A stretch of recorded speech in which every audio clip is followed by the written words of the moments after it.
Anywhere with ford in it normally means low-lying water.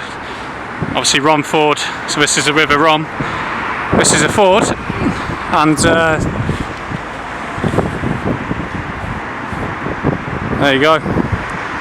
Lovely English view with a trolley down there. And as is always the case everywhere I go, you've got these enormous buildings going up to pack as many people into as possible.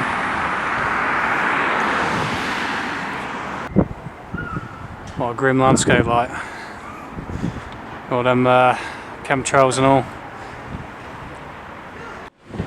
Give this give this Ramadan. It's always the same mixture, isn't it? White woman and a black man.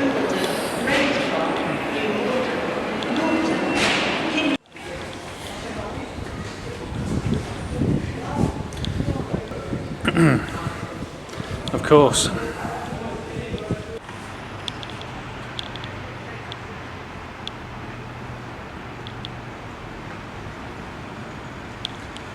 And that's the end result.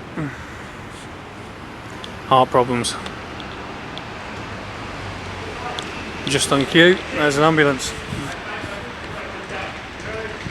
You alright all?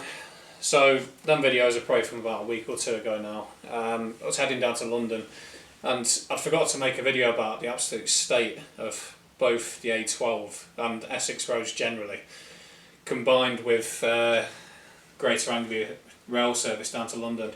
Now, Greater Anglia rail service I can't really complain about too much, but it always seems to be the route between Colchester down to London is always pretty much getting rail maintenance done on it, particularly on bank holidays. It was a Friday I was heading down there, and my car was giving a lot of a rattling sound underneath on the under tray due to the amount of damage caused, mainly by Essex roads, because that's probably the main roads that I use really. Most of my time spent down that way. I think within the last year I've spent nearly £3 with my car down at the garage because of all the potholes. The A12, as anyone knows from that area, obviously that's completely, about 2 lanes is blocked off due to maintenance going on there.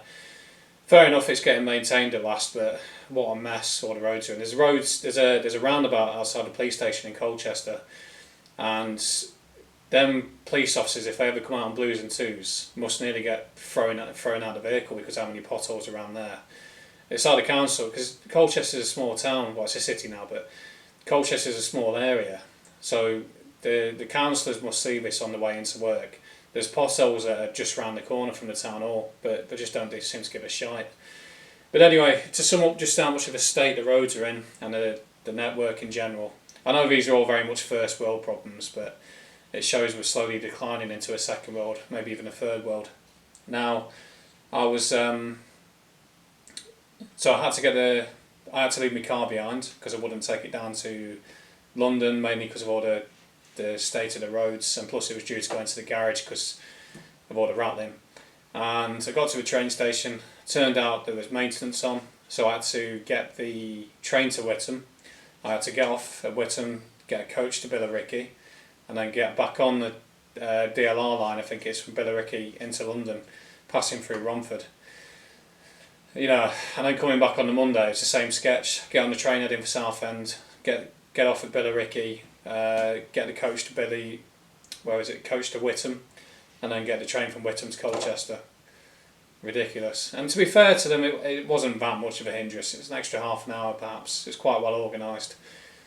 And I get maintenance needs to go on, but I mean, bloody hell, it's like 4 days worth of maintenance that was. And the funny thing was, I remember a year ago when I went down to the boat race, it was the same sketch.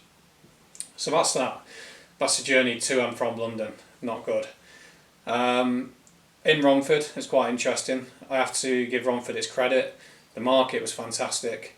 And I remember about a year ago, maybe February 2023, I went down there. It was my first sort of branching into London, branching into the inner M25 bubble. Romford's a bit of a borderline between Essex and London, but I remember the day after there was a massive knife fight at the train station at Romford, and I mentioned this to one of the ladies in the pie and mash shop, So I said to her, yeah, I'm always on edge coming down here because of the the reported knife fights, and there was one here last year, and she just laughed at me and said that's every week. And let's be honest, we all know the main culprits behind all that. When I was leaving Romford train station, normally I wait for like a busy moment to capture people coming and going from the train station, but there's some dodgy characters around there. I thought that could go very wrong, so I left it. Romford Market, fantastic, great market. I didn't get any hassle off anybody, has to be said.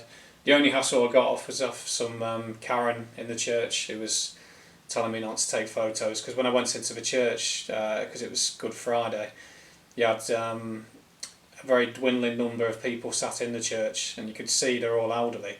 So what does that tell you about the church within the next 10 years? So I wanted to take a photo of that, but I decided not to not cause a scene, because I didn't want to disrupt the service, not because that Karen told me to. And she tried talking to me later, and I just shrugged her off. You know, I can imagine a couple of years ago she was in her element, telling people to sanitise their hands and put nappies on the face and social distance and all that. The foot soldiers of the elite. I mean, Romford, it's the outer bubble of the London sprawl, urban sprawl, and obviously the high-rise buildings are going up, and it was once a lovely little town, so I'm told. As I say, the market's still great, and you know it's still alright. But yeah, that's my observations for Romford, and yeah, that's about it really. Cheers.